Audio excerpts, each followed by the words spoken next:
the most pressing and most critical human rights issue of our time, which is climate change. It affects the collective so much more than just the individual.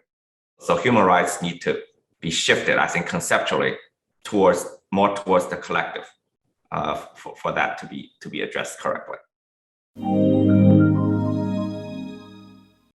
I guess around our campfire is, there are very different roles of the state represented in the different countries that the three of you have grown up in.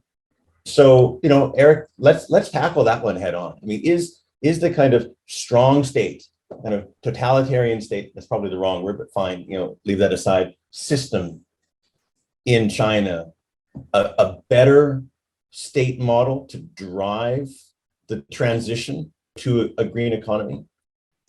Well, I think there's no question. Eric, on this before you speak, because I want to say something about the premise of the question, Chris, if you don't mind. Yeah.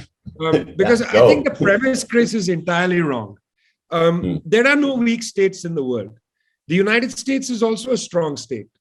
India is a strong state. China is a strong state. I think the term authoritarian is very misleading. The United States is a very strong state. In what way is it a strong state?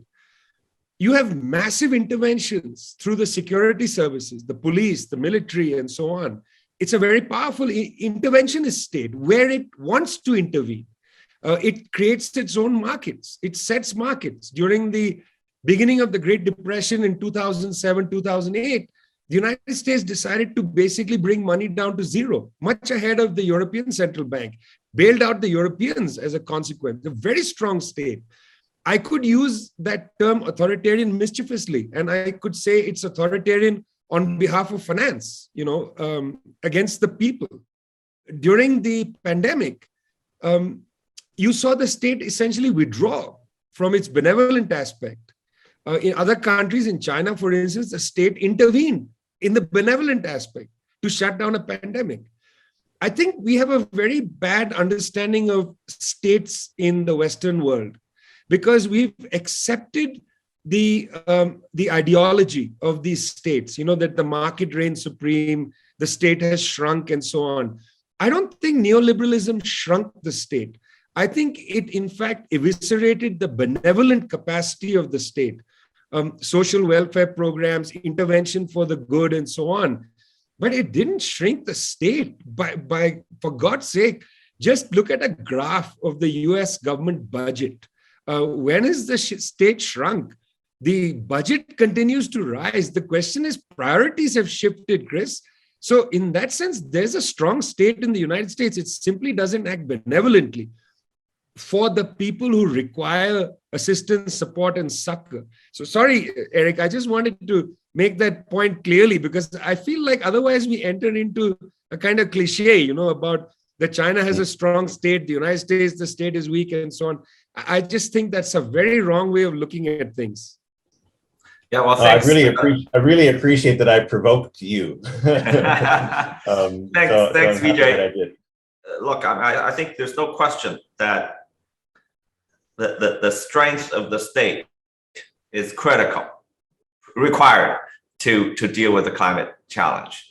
And I think Vijay is right. It's really about the end of the state.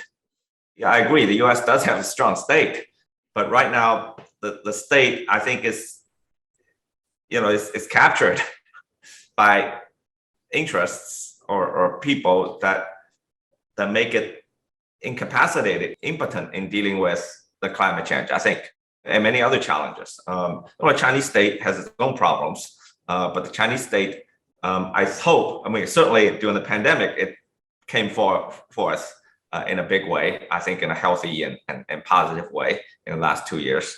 It has its problems, but by and large, it protected the people in a significant way. In terms of the climate, like I said, I hope, the last 5-10 years, we made big progress because the state came in. Before, we had a strong state too, when we had huge environmental degradation. The environmental degradation we experienced for 20, 30 years was actually, you could argue, led by the state, by a strong state, because it was all GDP, right? Then we pivoted. We say, hey, we can't do this anymore, and the state made it its end to intervene. So they changed the incentives for local governments as just not GDP. There is now environmental green GDP, for instance, that factor into how they promote officials. We had the same strong state, maybe even stronger state, when we had the environmental degradation, but was partly led by the state. So it's really about the end of the state, I think. For bringing it is, kind of stepping back. We've talked a lot about the role of the state. We've talked a lot about the role of market forces, of financial innovation in helping us to move faster with greater urgency on climate change. We haven't mentioned human rights. Maybe Vijay, you offered a pathway to do, and I didn't take it. So I'm going to maybe come back to it now. We haven't really talked about, our environmental security, nature as a human rights agenda.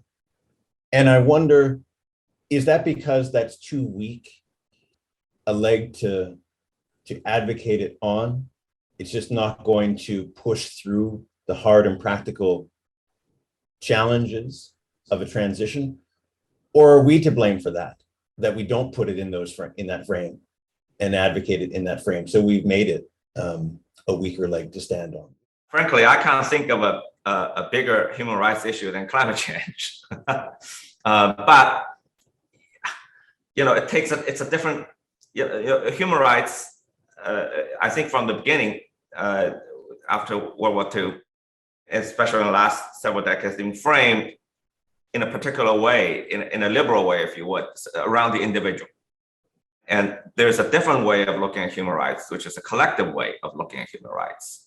And I think that kind of change in framework is what's required to address this, I believe, the most pressing and most critical human rights issue of our time, which is climate change. It affects the collective so much more than just the individual. So human rights need to be shifted, I think, conceptually more towards the collective for that to be addressed correctly. The brand of human rights has been greatly damaged, sadly. It's been weaponized. Just look at this, okay? The United States is called a Summit of the Americas in Los Angeles, set to begin in a few days. It is said that it will not invite Nicaragua, Cuba, Venezuela. Meanwhile, Mr. Biden travels to Saudi Arabia. There was no problem with that. Mr. Biden has more trouble with Cuba than with Saudi Arabia. That strikes people as hypocritical. They'll talk a lot about the human rights violations in Venezuela and Nicaragua and Cuba, but he goes to Saudi Arabia before he's flying to a summit of democracy. So there is a way in which the concept human rights has made people quite suspicious.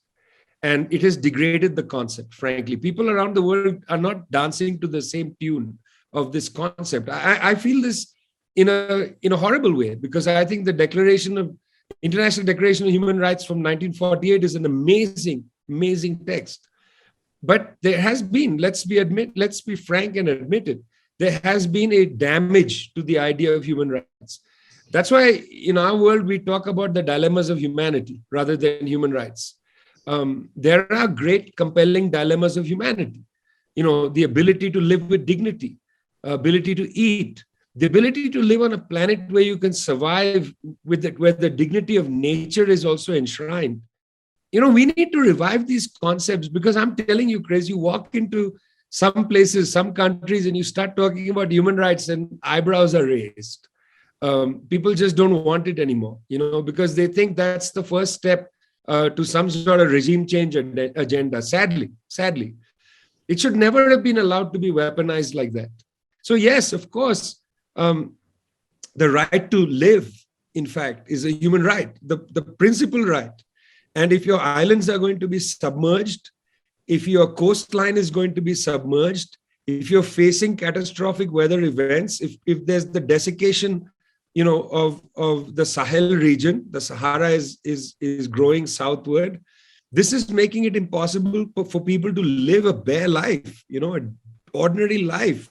So their human rights are completely violated by this. Look, we're at the stage where we're not even able, through the UN system, to establish the concept of climate refugee. And countries like Australia have refused to allow the concept climate refugee because they believe that they will be, the first staging point for destination for these climate refugees. And you might have seen the dilemma at Manaus Island, where Australia offshores its refugees, very much like Lampedusa in Italy, offshore refugees so they don't come onto continental Europe. The concept of human rights needs to either be taken away from the weaponizer, and then we can talk seriously about it without embarrassment, or we need to find a new way of talking about these same issues that are actually more compelling to people.